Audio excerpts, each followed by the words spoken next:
ಪ್ರಧಾನಿ ಮೋದಿ ನೇತೃತ್ವದಲ್ಲಿ ಮಹತ್ವದ ಸಭೆಯಲ್ಲಿ 3 ಸೇನಾ ಮುಖ್ಯಸ್ಥರು ಕೂಡ ಉಪಸ್ಥಿತರಿದ್ದಾರೆ. ಮೋದಿ ಅವರ ನಿವಾಸದಲ್ಲಿ ನಡೀತಾ ಇರುವಂತಹ ಈ ಸಭೆಯಾಗಿದ್ದು ಪಾಕಿಸ್ತಾನದ ದಾಳಿಗೆ ಮತ್ತಷ್ಟು ಕೌಂಟರ್ ಕೊಡುವಂತಹ ನಿಟ್ಟಿನಲ್ಲಿ ಮೇಜರ್ ಮೀಟಿಂಗ್ ಇದು. ಸಭೆಯಲ್ಲಿ ಗಡಿ ಪರಿಸ್ಥಿತಿಯ ಮಾಹಿತಿಯನ್ನು ಕೂಡ ಪಡೆದುಕೊಂಡಿದ್ದಾರೆ.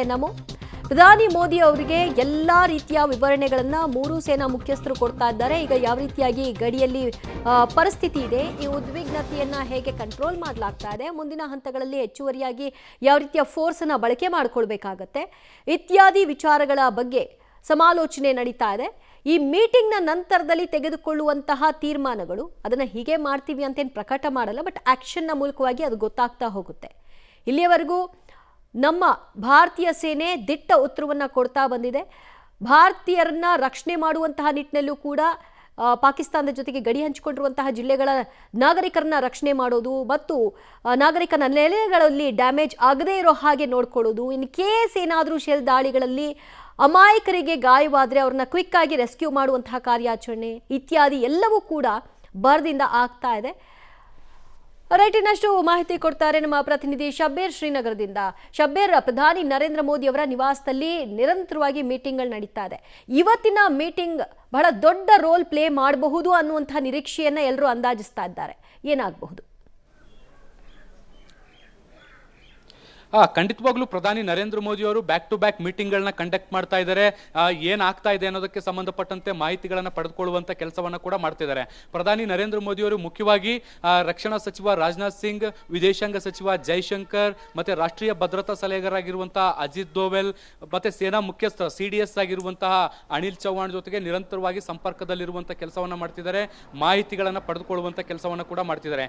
ಎರಡೂ ಭಾಗಗಳಲ್ಲೂ ಕೂಡ ಯಾವ ರೀತಿಯಾದಂತಹ ಶೆಲ್ಲಿಂಗ್ ಆಗ್ತಾ ಇದೆ, ಪಾಕಿಸ್ತಾನದಿಂದ ಯಾವ ರೀತಿಯಾಗಿ ಅಟ್ಯಾಕ್ ಆಗ್ತಾ ಇದೆ, ಮತ್ತೆ ಅದನ್ನ ಡಿಫೆನ್ಸ್ ಮಾಡಿಕೊಳ್ಳುವಂತ ನಿಟ್ಟಿನಲ್ಲಿ ಭಾರತ ಹೇಗೆಲ್ಲ ಕೆಲಸಗಳನ್ನ ಮಾಡ್ತಾ ಇದೆ, ಮುಂದಿನ ಹಂತದಲ್ಲಿ ಭಾರತ ಪ್ರತಿದಾಳಿಯಾಗಿ ಅದಕ್ಕೆ ಉತ್ತರಗಳನ್ನ ಹೇಗೆ ಕೊಡ್ತಾ ಇದೆ ಅನ್ನುವಂತ ಮಾಹಿತಿಗಳನ್ನ ಸಂಗ್ರಹಿಸ್ತಾ ಇದ್ದಾರೆ. ಇದ್ರ ಜೊತೆಗೆ ಇದು ಪರಿಸ್ಥಿತಿ ಯಾವ ಮಟ್ಟಕ್ಕೆ ಹೋಗ್ಬೋದು ಮತ್ತೆ ನಾವು ಹೇಗೆ ತಯಾರಾಗಬೇಕು ಅನ್ನೋದಕ್ಕೆ ಸಂಬಂಧಪಟ್ಟಂತೆ ಕೂಡ ಒಂದಿಷ್ಟು ಚರ್ಚೆಗಳು ಕೂಡ ಆಗ್ತಾ ಇದಾವೆ. ಇವತ್ತಿನ ಸಭೆಯಲ್ಲೂ ಕೂಡ ಅದೇ ರೀತಿಯಾದಂತಹ ಚರ್ಚೆಗಳನ್ನು ಕೂಡ ನಮಗೆ ನೋಡ್ಲಿಕ್ಕೆ ಸಿಗ್ತಾ ಇರುವಂತದ್ದು. ಭವಿಷ್ಯದಲ್ಲಿ ಅಥವಾ ಮುಂದಿನ ದಿನಗಳಲ್ಲಿ ಈ ಪರಿಸ್ಥಿತಿ ಇನ್ನಷ್ಟು ಯಾವ ಸ್ವರೂಪವನ್ನು ಪಡ್ಕೊಳ್ಬಹುದು, ಹೇಗೆ ನಾವು ಸಿದ್ಧತೆಗಳನ್ನ ಮಾಡ್ಕೊಳ್ಬೇಕಾಗತ್ತೆ, ಮತ್ತೆ ಅಂತಾರಾಷ್ಟ್ರೀಯ ಮಟ್ಟದಲ್ಲಿ ಈ ರೀತಿಯಂತ ಸನ್ನಿವೇಶಗಳಾದಂಥ ಸಂದರ್ಭದಲ್ಲಿ ಸಾಕಷ್ಟು ಒತ್ತಡಗಳು ಬರ್ತವೆ. ಸೊ ಆ ಒತ್ತಡಗಳನ್ನ ಹೇಗೆ ನಿಭಾಯಿಸಬೇಕು ಅನ್ನೋದಕ್ಕೆ ಸಂಬಂಧಪಟ್ಟಂತೆ ಸಂಪೂರ್ಣವಾಗಿ ಚರ್ಚೆಗಳನ್ನ ನಡೆಸುವಂತ ಕೆಲಸಗಳು ಕೂಡ ಆಗ್ತಾ ಇರುವಂತದ್ದು. ಮುಖ್ಯವಾಗಿ ಪಾಕಿಸ್ತಾನ ಏನು ಇದೇ ರೀತಿಯಾಗಿ ಶೆಲ್ಲಿಂಗ್ ದಾಳಿಯನ್ನ ಮುಂದುವರಿಸಿದ್ರೆ ಅದಕ್ಕೆ ತೀವ್ರವಾಗಿ ಪೆಟ್ಟು ಕೊಡುವಂತ ನಿಟ್ಟಿನಲ್ಲಿ ಭಾರತ ಹೇಗೆ ಉತ್ತರ ಕೊಡಬೇಕು ಅನ್ನೋದಕ್ಕೆ ಸಂಬಂಧಪಟ್ಟಂತೆ ಕೂಡ ಒಂದಿಷ್ಟು ಸಮಾಲೋಚನೆಗಳಾಗಿದ್ದಾವೆ. ದಿವ್ಯಾ. ಓಕೆ ಶಬ್ಬೀರ್, ಸಂಪರ್ಕದಲ್ಲಿರಿ, ಇನ್ನಷ್ಟು ಡೀಟೇಲ್ಸ್ ನಿಮ್ಮಿಂದ ಪಡೆದುಕೊಳ್ತೀವಿ. ರೈಟ್, ಪ್ರಧಾನಿ ನರೇಂದ್ರ ಮೋದಿಯವರ ನಿವಾಸದಲ್ಲಿ ನಡೀತಾ ಇರುವಂತಹ ಮಹತ್ವದ ಸಭೆಯ ನಂತರದಲ್ಲಿ ಯಾವ ರೀತಿಯ ಆಕ್ಷನ್ ಅನ್ನು ತೆಗೆದುಕೊಳ್ಳಾಗುತ್ತೆ ಕಾದು ನೋಡಬೇಕು. ಸದ್ಯದ ಪರಿಸ್ಥಿತಿಗಳ ಕುರಿತಾಗಿ ಮತ್ತು ಗಡಿಯಲ್ಲಿ ಆಗ್ತಾ ಇರುವಂತಹ ಶೆಲ್ ದಾಳಿ ಇರಬಹುದು, ಡ್ರೋನ್ ದಾಳಿಗಳಿರಬಹುದು, ಇದೆಲ್ಲದರ ಕುರಿತಾಗಿ ಚರ್ಚೆಯನ್ನು ನಡೆಸ್ತಾ ಇದ್ದಾರೆ. ಈ ಸಭೆಯಲ್ಲಿ CDS ಅನಿಲ್ ಚೌಹಾಣ್ ಮತ್ತು ರಕ್ಷಣಾ ಸಚಿವ ರಾಜನಾಥ್ ಸಿಂಗ್, ಭದ್ರತಾ ಸಲಹೆಗಾರ ಅಜಿತ್ ದೋವಲ್ ಕೂಡ ಉಪಸ್ಥಿತರಿದ್ದಾರೆ. ಉಗ್ರ ಮದಸರ್ ಖಾದಿಯಾನ್ ಖಾಸ್ ಆತನನ್ನ ಭಾರತೀಯ ಸೇನೆ ಮುಗಿಸಿದೆ. ಲಷ್ಕರ್ ಎ ತೊಯ್ಬಾ ಉಗ್ರ ಸಂಘಟನೆಯ ಮುಖಂಡ ಇದ್ದ. ಭಾರತಕ್ಕೆ ಬೇಕಾಗಿದ್ದಂತಹ ಉಗ್ರ. ಮುರಿದ್ಕೆಯ ಮರ್ಕಜ್ ತೈಬಾದ ಉಸ್ತುವಾರಿ ಕೂಡ ಇದೆ. ಮರ್ಕಜ್ನ ಇತ್ತೀಚೆಗಷ್ಟೇ ನೆಲಸಮ ಮಾಡಲಾಗಿತ್ತು. ಮುತ್ಸರ್ ಅಂತ್ಯಕ್ರಿಯೆ ವೇಳೆ ಪಾಕ್ ಸೇನೆ ಗೌರವ ವಂದನೆಯನ್ನ ಸಲ್ಲಿಸಿದೆ. ಇದು ನಿರೀಕ್ಷಿತ ಬೆಳವಣಿಗೆ. ಪಾಕ್ ಉಗ್ರರು ಸತ್ತ ನಂತರದಲ್ಲಿ ಅದಕ್ಕೆ ಹೆಗಲು ಕೊಡೋದು, ಅದಕ್ಕೆ ಅವರ ಬಾವುಟವನ್ನು ಒದಿಸೋದು ಮತ್ತು ಗೌರವ ವಂದನೆಯನ್ನ ಸರ್ಕಾರದ ಪರವಾಗಿ ಕೊಡೋದು, ಇದೆಲ್ಲವೂ ಕೂಡ ಕಾಮನ್. ಯಾಕಂದರೆ ಯಾವಾಗ ಈ ಒಂದು ಪಹಲ್ಗಾಮ್ ದಾಳಿಗೆ ಪ್ರತಿಕಾರವಾಗಿ ಭಾರತೀಯ ಸೇನೆ ದಿಟ್ಟ ಹೆಜ್ಜೆಯನ್ನು ಇಡೋ ಮೂಲಕವಾಗಿ ಉಗ್ರರ ನೆಲೆಯನ್ನು ಧ್ವಂಸ ಮಾಡ್ತು, ಅದರಲ್ಲಿ ಮರ್ಕಸ್ ಕೂಡ ಒಂದು. ಆ ನೆಲೆಗಳನ್ನು ಧ್ವಂಸ ಮಾಡಿದ ನಂತರದಲ್ಲಿ ಅಲ್ಲಿ ಸತ್ತಂತಹ ಉಗ್ರರಿಗೆ ಅಲ್ಲಿನ ಸೇನಾಧಿಕಾರಿಯೇ ಖುದ್ದು ಹೋಗಿ ಗೌರವವನ್ನು ಕೊಟ್ಟಿದ್ರು. ಈಗ ಜೈಷೆ ಮೊಹಮ್ಮದ್ನ ಉಗ್ರ ಸಂಘಟನೆಯ ಮುಖಂಡ ಒಬ್ಬ ಸತ್ತಿದ್ದಾನೆ, ಜಮೀಲ್. ಆತನ ಅಂತ್ಯಕ್ರಿಯೆಗೆ ಭಾಗಿಯಾಗಿದ್ದಾರೆ. ಜೊತೆಗೆ ಗೌರವ ವಂದನೆಯನ್ನು ಸಲ್ಲಿಕೆ ಮಾಡಲಾಗಿದೆ. ಆ ದೇಶಕ್ಕೆ ಬಹಳ ಬೇಕಾದವನು, ತುಂಬ ಒಳ್ಳೊಳ್ಳೆ ಕೆಲಸಗಳನ್ನು ಮಾಡಿದ್ದಾನೆ, ಆ ದೇಶಕ್ಕೋಗಿ ಆ ದೇಶ ಬಯಸದನ್ನು ಮಾಡಿದ್ದಾನೆ. ಹಾಗಾಗಿ ಗೌರವ ವಂದನೆಯನ್ನು ಕೊಡಲಾಗಿದೆ. ಉಗ್ರ ಪೋಷಕ ರಾಷ್ಟ್ರದ ಮುಂದೆ ಇನ್ನೇನನ್ನ ನಿರೀಕ್ಷೆ ಮಾಡಲಿಕ್ಕೆ ಸಾಧ್ಯ? ಇನ್ನೂ ಕಾದಿದೆ. ಇದು ಜಸ್ಟ್ ಸ್ಯಾಂಪಲ್ ಅಷ್ಟೇ. ದಿನಕ್ಕೆ 5ರಂತೆ, ದಿನಕ್ಕೆ 10ರಂತೆ ಉಗ್ರರನ್ನ ಹೊಡೆದಾಕುವಂತಹ ಕೆಲಸವನ್ನ ಮಾಡಲಾಗ್ತಿದೆ. ಇನ್ನು ಜೈಷೆ ಮಹಮ್ಮದ್ ಉಗ್ರ ಸಂಘಟನೆಯ ಮುಖಂಡನನ್ನ ಹತ್ಯೆಗೈಲಾಗಿದೆ. ಉಗ್ರ ಹಫೀಜ್ ಮಹಮ್ಮದ್ ಜಮೀಲ್, ಆತನನ್ನ ಭಾರತೀಯ ಸೇನೆ ಹೊಡೆದು ಮುಗಿಸಿದೆ. ಯಾವ ರೀತಿಯಾದಂತಹ ದಾಳಿಗಳಿಗೆ ಪ್ರಯತ್ನಗಳನ್ನ ನಡೆಸ್ತಾ ಇದ್ದಾರೋ, ಯಾವ್ಯಾವ ರೀತಿಯ ದಿಕ್ಕುಗಳನ್ನು ಅವರು ತೆಗೆದುಕೊಳ್ತಾ ಇದ್ದಾರೋ ಅದಕ್ಕೆ ಪ್ರತಿಯಾಗಿ ಭಾರತೀಯ ಸೇನೆ ಉತ್ತರ ಕೊಡ್ತಾ ಇದ್ದು, ಮೌಲಾನಾ ಮಸೂದ್ ಅಜರ್ ಹಿರಿಯ ಸಹೋದರ ಮಾವ ಬಹವಲ್ಪುರದ ಮರ್ಕಜ್ ಸುಬಾನ್ ಅಲ್ಲಾ ಉಸ್ತುವಾರಿ ಕೂಡ ಇತ್ತ. ಮರ್ಕಜ್ ಸುಬಾನ್ ಅಲ್ಲಾ ಅಲ್ಲಿ ಬಹಳಷ್ಟು ಈ ರೀತಿಯ ಷಡ್ಯಂತ್ರಗಳು, ಹಿಂದಿನ ಮುಂಬೈ ದಾಳಿಯ ಪ್ರಕರಣಕ್ಕೆ ಸಂಬಂಧಪಟ್ಟ ಹಾಗೆ ಅಲ್ಲಿಯೇ ತರಬೇತಿಗಳನ್ನ ಕೊಡಲಾಗಿತ್ತು, ಅಲ್ಲೇ ಪ್ಲಾನ್ಗಳನ್ನು ರೂಪಿಸಲಾಗಿತ್ತು. ಅದರಲ್ಲಿ ಈತ ಕೂಡ ಪ್ರಮುಖ ಪಾತ್ರವನ್ನು ವಹಿಸಿದ್ದ. ಜೈಷೆ ಮಹಮ್ಮದ್ ಉಗ್ರ ಸಂಘಟನೆಯ ನೇತೃತ್ವವನ್ನು ವಹಿಸಿದ್ದ. ಆತನನ್ನು ಕೂಡ ಹೊಡೆದು ಮುಗಿಸುವಂತಹ ಕೆಲಸವನ್ನ ಮಾಡಲಾಗಿದೆ. ಉಗ್ರ ಮಹಮ್ಮದ್ ಯೂಸುಫ್ ಅಜರ್ ಮಟಾಶ್ ಆಗಿದ್ದಾರೆ. ಸದ್ಯ ಭಾರತೀಯ ಸೇನೆ ಇವತ್ತು ಕೊಡ್ತಾ ಇರುವಂತಹ ಬ್ರೀಫಿಂಗ್, ಇವತ್ತೇನು 11 ಗಂಟೆಗೆ ಭಾರತೀಯ ಸೇನೆ ಬ್ರೀಫಿಂಗ್ ಕೊಡ್ತು, ಅದರಲ್ಲಿ ನಾವು 5 ಪಾಕ್ನ ಉಗ್ರರನ್ನ ಹೊಡೆದು ಹಾಕಿದ್ದೀವಿ, ಮುಗಿಸಿದ್ದೀವಿ ಅನ್ನುವಂತಹ ಮಾಹಿತಿಯನ್ನ ಹಂಚಿಕೊಂಡ್ರು. ಜೆಇಎಂಗಾಗಿ ಶಸ್ತ್ರಾಸ್ತ್ರ ತರಬೇತಿಯನ್ನ ನಿರ್ವಹಣೆ ಮಾಡ್ತಾ ಇದ್ದಂತಹ ಈತ ಯೂಸುಫ್ ಅಜರ್, ಜೆಇಎಂಗಾಗಿ ಆತ ಶಸ್ತ್ರಾಸ್ತ್ರ ತರಬೇತಿಯನ್ನ ನಿರ್ವಹಣೆ ಮಾಡ್ತಿದ್ದ. ಜಮ್ಮು ಕಾಶ್ಮೀರದ ಅನೇಕ ಭಯೋತ್ಪಾದಕ ದಾಳಿಗಳಲ್ಲಿಯೂ ಕೂಡ ಈತ ಭಾಗಿಯಾಗಿದ್ದ. ಅದಕ್ಕೆ ಸಂಬಂಧಿತವಾಗಿ ಈತ ಭಾರತಕ್ಕೆ ಬೇಕಾಗಿದ್ದಂಥ ವಾಂಟೆಡ್ ಲಿಸ್ಟ್ನಲ್ಲಿ ಇದ್ದಂತಹ ಉಗ್ರ. IC 814 ಅಪಹರಣ ಪ್ರಕರಣಕ್ಕೂ ಕೂಡ ಈತನ ಲಿಂಕ್ ಇತ್ತು. ಆ ವಿಚಾರವಾಗಿ ಈತನನ್ನ ವಶಕ್ಕೆ ಪಡ್ಕೊಳ್ಬೇಕು ಅನ್ನುವಂತಹ ನಿಟ್ಟಿನಲ್ಲಿ ಭಾರತ ಅವಣಿಸ್ತಾ ಇತ್ತು.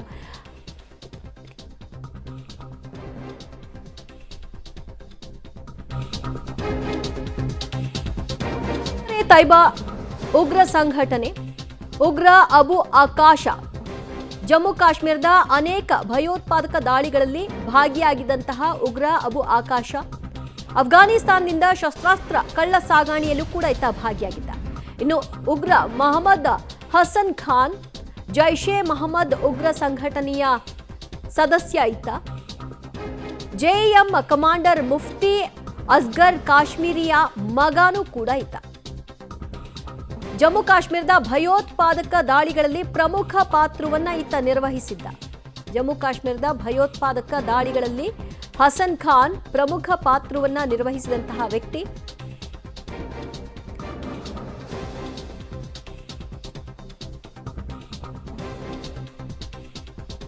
ಮತ್ತಷ್ಟು ಅಪ್ಡೇಟ್ಸ್ ಕೊಡ್ತಾರೆ ನಮ್ಮ ಪ್ರತಿನಿಧಿ ಶಬೀರ್.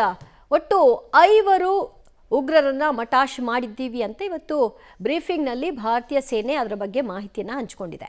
ಸೊ ಈ 5 ಉಗ್ರರು ಭಾರತಕ್ಕೆ ಯಾವ ರೀತಿಯಾಗಿ ಬೇಕಾಗಿದ್ರು, ಯಾವ್ಯಾವ ಕೃತ್ಯಗಳಲ್ಲಿ, ಯಾವ್ಯಾವ ಭಯೋತ್ಪಾದಕ ಪಾತ್ರಗಳಲ್ಲಿ ಈ ಥರ ಒಂದು ಅವಶ್ಯಕತೆ ಭಾರತಕ್ಕಿತ್ತು, ಇದನ್ನ ಹೇಗೆ ಪೋಷಿಸ್ಕೊಂಡು ಬಂದಿತ್ತು ಪಾಕಿಸ್ತಾನ, ಈಗ ಅವರ ಡೆತ್ ನಂತರ ಏನು ಮಾಡ್ತಾ ಇದೆ? ದಿವ್ಯಾ ನೋಡಿ, ಇವರು ಭಾರತ ಮತ್ತು ಪಾಕಿಸ್ತಾನದ ಗಡಿಯಲ್ಲಿ ಕೂತ್ಕೊಂಡು ಭಾರತದ ವಿರುದ್ಧ ನಿರಂತರವಾಗಿ ಷಡ್ಯಂತ್ರಗಳನ್ನು ರೂಪಿಸುವಂಥ ಕೆಲಸವನ್ನು ಮಾಡ್ತಾ ಇದ್ರು. ಭಾರತದಲ್ಲಿ ಭಯೋತ್ಪಾದನೆಯನ್ನು ಪೋಷಿಸುವಂಥ ಕೆಲಸಗಳನ್ನ ಮಾಡ್ತಾ ಇದ್ರು. ಯುವಕರ ಮೈಂಡ್ ವಾಶನ್ನು ಮಾಡಿ ಭಯೋತ್ಪಾದನೆಗೆ ಸೆಳೆಯುವಂಥ ಕೆಲಸಗಳು ಕೂಡ ಆಗ್ತಾ ಇತ್ತು. ಸೊ ಇವರನ್ನು ಟಾರ್ಗೆಟ್ ಮಾಡಿ ಮೊನ್ನೆ ದಾಳಿಯನ್ನು ನಡೆಸಲಾಗಿತ್ತು. ಆ ದಾಳಿಯಲ್ಲಿ ಈಗ 5 ಉಗ್ರರು ಸಾವನ್ನಪ್ಪಿದ್ದಾರೆ ಅನ್ನುವಂಥ ಮಾಹಿತಿಗಳನ್ನು ಈಗ ರಕ್ಷಣಾ ಇಲಾಖೆ ಮತ್ತು ವಿದೇಶಾಂಗ ಸಚಿವಾಲಯ ಜಂಟಿ ಸುದ್ದಿಗೋಷ್ಠಿಯನ್ನು ಏನು ನಡೆಸಿತ್ತು, ಆ ಜಂಟಿ ಸುದ್ದಿಗೋಷ್ಠಿಯಲ್ಲಿ ಮಾಹಿತಿಯನ್ನು ಹಂಚಿಕೊಳ್ಳುವಂಥ ಕೆಲಸಗಳು ಕೂಡ ಆಗಿರುವಂಥದ್ದು. ಈ 5 ಭಯೋತ್ಪಾದಕರು ಕೂಡ ಬಹಳಷ್ಟು ಮುಖ್ಯವಾಗಿದ್ದಂಥವರು. ಮೌಲಾನಾ ಮಸೂದ್ ಅಜರ್ ಏನಿದ್ದಾರೆ, ಆತನ ನಿಕಟವರ್ತಿಗಳು ಮತ್ತು ಕೆಲವೊಂದಿಷ್ಟು ಜನ ಸಂಬಂಧಿಕರು ಅನ್ನುವಂಥದ್ದು ಕೂಡ ಗೊತ್ತಾಗ್ತಾ ಇರುವಂಥದ್ದು. ಸೊ ಇವರ ಹತ್ಯೆಯನ್ನು ಮಾಡೋ ಮೂಲಕ ಭಾರತ ಒಂದು ದೊಡ್ಡ ಗೆಲುವನ್ನು ಸಾಧಿಸಿರುವಂಥದ್ದು ಭಯೋತ್ಪಾದಕ ನಿಗ್ರಹ ವಿಚಾರದಲ್ಲಿ. ಯಾಕೆಂದ್ರೆ ಇವರೆಲ್ಲರೂ ಕೂಡ ಕೂತ್ಕೊಂಡು ಭಾರತದ ವಿರುದ್ಧ ನಿರಂತರವಾದಂತಹ ಷಡ್ಯಂತ್ರಗಳನ್ನ ಮಾಡ್ತಾ ಇದ್ರು. ನೋಡಿ, ಭಾರತದಲ್ಲಾಗಿರುವಂತಹ ಸಾಕಷ್ಟು ಭಯೋತ್ಪಾದಕ ಚಟುವಟಿಕೆಗಳು ಅಥವಾ ದುರ್ಘಟನೆಗಳಿಂದವೆ. ಅವುಗಳಲ್ಲಿ ಪ್ರತ್ಯಕ್ಷವಾಗಿ ಪರೋಕ್ಷವಾಗಿ ಇವರ ರೂಲ್ ಏನಿದೆ ಅದು ಬಹಳಷ್ಟು ದೊಡ್ಡದಾಗಿತ್ತು. ಶಸ್ತ್ರಾಸ್ತ್ರಗಳನ್ನು ಪೂರೈಸೋದಾಗಿರ್ಬೋದು, ಅಥವಾ ಪ್ಲಾನಿಂಗ್ ಅನ್ನ ಮಾಡುವಂಥದ್ದಾಗಿರುವಂಥದ್ದು, ದಾಳಿಯನ್ನು ನಡೆಸುವಂಥದ್ದಾಗಿರ್ಬೋದು, ಅಥವಾ ಭಾರತದ ವಿರುದ್ಧ ಸಂಚನ್ನು ರೂಪಿಸೋದಾಗಿರ್ಬೋದು, ಈ ಎಲ್ಲಾ ಕೆಲಸಗಳನ್ನ ನಿರಂತರವಾಗಿ ಮಾಡುವಂತ ಕೆಲಸವನ್ನ ಮಾಡ್ತಾ ಇದ್ರು. ಅವರನ್ನ ಟಾರ್ಗೆಟ್ ಮಾಡಿ ದಾಳಿಯನ್ನ ಮಾಡೋ ಮೂಲಕ ಅವರನ್ನ ಮಟ್ಟ ಹಾಕುವಂತ ಕೆಲಸವನ್ನ ಈಗ ಸದ್ಯಕ್ಕೆ ಭಾರತೀಯ ಸೇನೆ ಮಾಡಿರುವಂತದ್ದು. ಸೊ ಆ ಮೂಲಕ ಭಯೋತ್ಪಾದನೆಯ ವಿರುದ್ಧದ ಹೋರಾಟದಲ್ಲಿ ದೊಡ್ಡ ಗೆಲುವನ್ನು ಸಾಧಿಸುವಂತ ಕೆಲಸವನ್ನ ಮಾಡಿರುವಂತದ್ದು.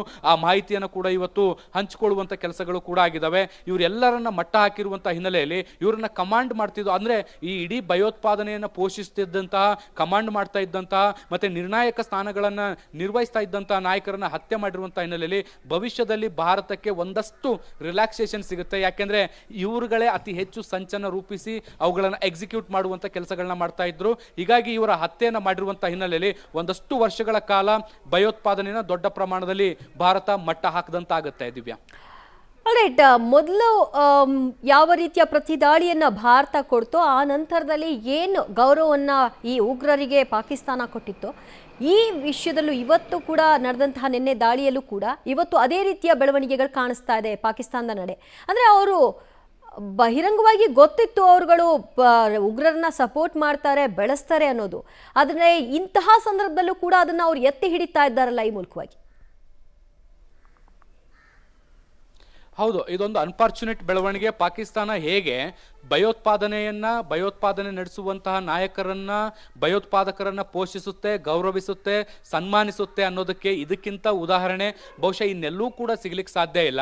ನೋಡಿ, ಎಲ್ಲಾ ದೇಶಗಳು, ಅಂದ್ರೆ ವಿಶ್ವದಲ್ಲಿರುವಂತಹ ಎಲ್ಲಾ ದೇಶಗಳು ಭಯೋತ್ಪಾದನೆ ವಿರುದ್ಧವಾಗಿ ಮಾತಾಡ್ತವೆ, ಅವುಗಳನ್ನ ಮಟ್ಟ ಹಾಕಬೇಕು ಅನ್ನುವಂಥ ನಿಟ್ಟಿನಲ್ಲಿ ಚರ್ಚೆಗಳನ್ನ ಮಾಡ್ತವೆ, ಅದ್ರ ವಿರುದ್ಧ ಸಾಕಷ್ಟು ಕಾರ್ಯಾಚರಣೆಗಳನ್ನ ಕೂಡ ಮಾಡ್ತಿದ್ದಾವೆ.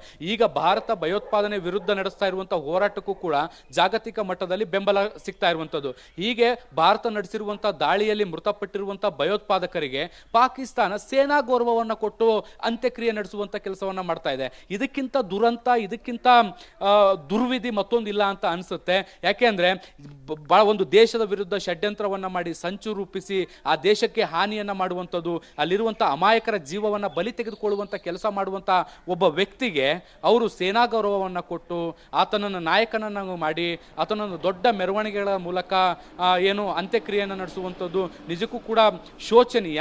ಇದು ಅಂತಾರಾಷ್ಟ್ರೀಯ ಮಟ್ಟದಲ್ಲೂ ಕೂಡ ಚರ್ಚೆಗಳಾಗ್ತಾ ಇರುವಂಥದ್ದು. ಮತ್ತೆ ಈ ಪಾಕಿಸ್ತಾನ ಮಾಡ್ತಿರುವಂತಹ ಈ ಬೆಳವಣಿಗೆ ಅಥವಾ ಈ ನಡೆಗಳೇನಿದಾವಲ್ಲ, ಇದ್ರ ಮೂಲಕವೇ ಜಾಗತಿಕ ಮಟ್ಟದಲ್ಲಿ ಸ್ಪಷ್ಟವಾಗಿ ಒಂದು ಸಂದೇಶ ರವಾನೆ ಆಗ್ತಾ ಇದೆ. ಅದು ಭಯೋತ್ಪಾದಕರನ್ನ ಹೇಗೆ ನಡೆಸ್ಕೊಳ್ತಾ ಇದೆ, ಹೇಗೆ ಪೋಷಣೆ ಮಾಡ್ತಾ ಇದೆ, ಅವರನ್ನ ಹೇಗೆ ಗೌರವಿಸ್ತಾ ಇದೆ ಅನ್ನೋದು. ಒಬ್ಬ ಭಯೋತ್ಪಾದಕನಿಗೆ ಸೇನಾ ಗೌರವ ಸಿಗುತ್ತಾ ಇದ್ರೆ ಬಹುಶಃ ಜಗತ್ತಿನಲ್ಲಿ ಅದು ಪಾಕಿಸ್ತಾನದಲ್ಲಿ ಮಾತ್ರ. ದಿವ್ಯಾ, ಓಕೆ, ಶಬೀರ್ ಸಂಪರ್ಕದಲ್ಲಿರಿ, ಇನ್ನಷ್ಟು ಮಾಹಿತಿ ನಿಮ್ಮಿಂದ ಪಡೆದುಕೊಳ್ತೀವಿ.